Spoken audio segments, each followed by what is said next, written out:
fila de espera do INSS caiu para 1.300.000 em abril.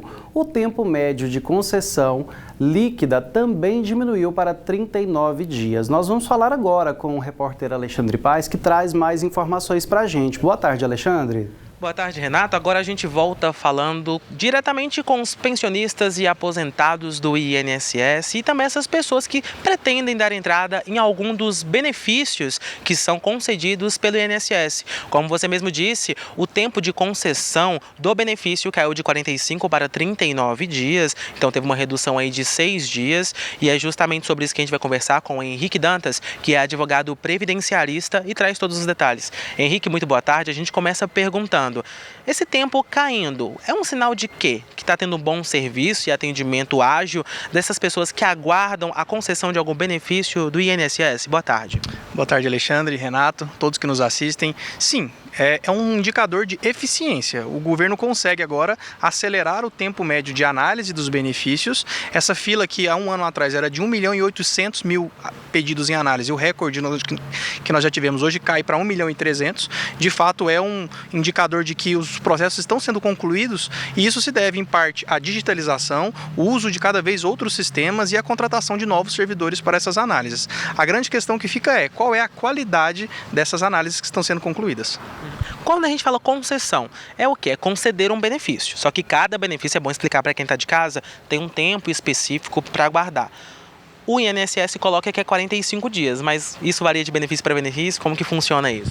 Sim, o governo, quando comunica, né, essa nota, ele informa que o prazo médio é de 45 dias, mas na verdade tem um acordo entre o INSS e a Justiça desde 2020 que estabelece que para cada tipo de benefício tem um prazo específico. Então existem benefícios com 30 dias de análise, que são o caso dos salários de maternidade, outros benefícios, por exemplo, por incapacidade, que precisam passar por perícias, que são de 45 dias, pensões por morte, auxílio reclusão, por exemplo, são 60 dias, e as aposentadorias comuns, por tempo de serviço, elas já são por 90 dias. Então, eles usam 45 dias como um padrão, né, a ser perseguido, mas a gente sabe que na prática tem benefícios que demoram mais do que outros para serem concluídos. Henrique, no caso sobre perícia, que a gente está comentando sobre isso agora, a gente teve um momento aí que estava faltando essa perícia, gerando uma longa fila de espera. Hoje a gente está tendo uma perícia tecnicamente dizendo eficaz por parte do INSS. Só que o que eu te pergunto, quando a gente fala concessão, a pessoa que está aguardando esse benefício, então ela já passou por essa perícia?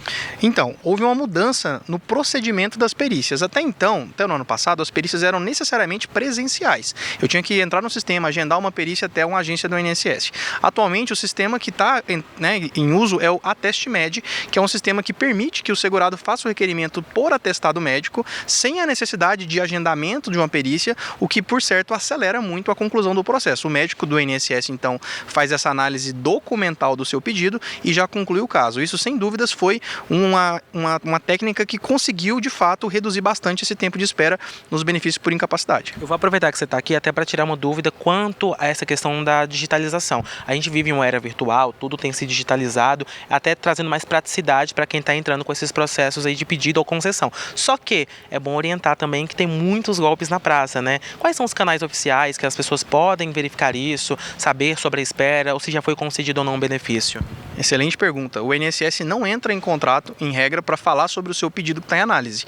Todas as dúvidas sobre o seu processo serão resolvidas pelo telefone 135, que é o canal oficial do INSS, ou pelo site e aplicativo do meuinss.gov. Para esses casos em que tem uma demora que ultrapassa, no caso, os 45 dias, e você está em casa, está com o seu caso dependendo de uma conclusão, você pode entrar em contato pelo telefone 135 para falar na ouvidoria do INSS, abrir uma ocorrência quanto a essa demora, ou até entrar pelo site falabr.cgu.br.gov.br, porque esse canal da CGU também vai gerar uma reclamação na ouvidoria para que o seu processo seja, enfim, analisado. Henrique, muito obrigado pelas informações. Renato, inclusive, a gente vai agora dar uma outra orientação também. Fica atento a esses canais de atendimento aí que ele trouxe, que é o canal 135, ou então acessar o site br.cgu.gov.br. Tem alguma dúvida aí no estúdio? E parece que você tem um outro assunto para falar, dessa vez com os beneficiários. Tem reajuste chegando? Sim, Renata, também tem esses reajustes, né, Renato? Porque, querendo ou não, Todos os anos, assim como tem o aumento do salário mínimo, os aposentados e pensionistas também passam por esse reajuste salarial aí dos benefícios, né? E é justamente sobre isso que a gente agora conversa com o Hélio Henrique, que também é advogado previdenciarista. Só que nesse caso a gente vai explicar como é que funciona esse reajuste. Hélio, muito boa tarde. A gente começa questionando.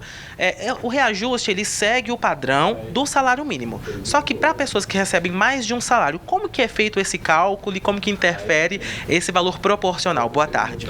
Boa tarde a todo mundo de casa. Bom, em regra, sempre que eu tenho a mudança de ano, de dezembro para janeiro, os salários, eles sofrem reajuste. Quem recebe salário mínimo, aposentados, pensionistas, sempre vão receber um salário mínimo. Quem recebe mais do que um salário mínimo, a porcentagem de reajuste é um pouco diferente. Segue o índice do INPC. E aí entra algumas outras questões, como a questão de inflação, de tudo que vem acontecendo durante o ano, para a gente ter essa porcentagem. Esse ano, de 2023 para 2024, o índice de reajuste foi de 3,71%. De 2022 para 2023 foi um pouquinho mais de 5%. Então depende de vários fatores para a gente ter essa porcentagem de reajuste. Essa porcentagem, você falou que é INPC, que é o nome do imposto, e os impostos assim que a gente vê, né? Eles interferem também nesse aumento salarial, nesse reajuste, e uma pessoa que recebe então acima de 2 salários mínimos ou um salário mínimo ou mais, vai ter um reajuste, um salário um pouco mais gordo, digamos assim? Isso, e depende também de muitas questões. Uma dúvida muito comum das pessoas que se aposentaram há muitos anos é mais ou menos o seguinte: me aposentei há 10 anos atrás recebendo 3, 4 salários mínimos. Hoje eu não recebo mais isso, porque ao longo dos anos esse índice ele varia muito. Então, reforçando, quem recebe salário mínimo sempre vai receber salário mínimo.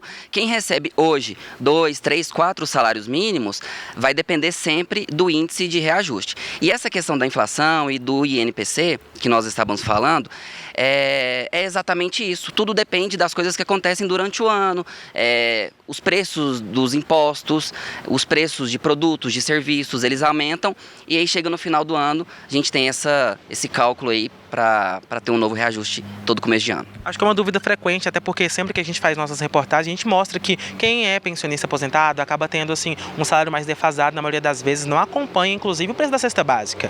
E eu te questiono, o índice de preço ao consumidor amplo, que é o IPCA, ele pode interferir e até mesmo comer grande parte desse benefício que é concedido a aposentados e pensionistas? Sim, com toda certeza.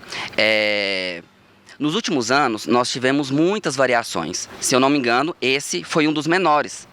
O índice de reajuste foi um dos menores, de 3,71%. Então, todas essas questões que acontecem durante o ano, que a gente vê, o produto, a gasolina subiu muito, o arroz subiu muito, o feijão muito, a cesta básica, o valor também, interfere diretamente no valor dos benefícios. Hélio, muito obrigado pelas informações. Renato, acho que agora deu para esclarecer para todo mundo. Quem é aposentado, pensionista, tem duas questões. Quem está entrando com pedido de concessão, então, como a gente conversou com o Henrique, agora o prazo diminui de 45 para 39 dias. E no caso do reajuste para aposentados e pensionistas que recebem mais de um salário mínimo, foi um reajuste de 3,71%. Basta todo mundo tirar as dúvidas ou entrar em contato pelo canal 135 do INSS. Volto com você no estúdio. Tá certo, Alexandre. Obrigado pela participação com a gente e com as orientações. Uma boa semana de trabalho, viu? Obrigado, boa tarde.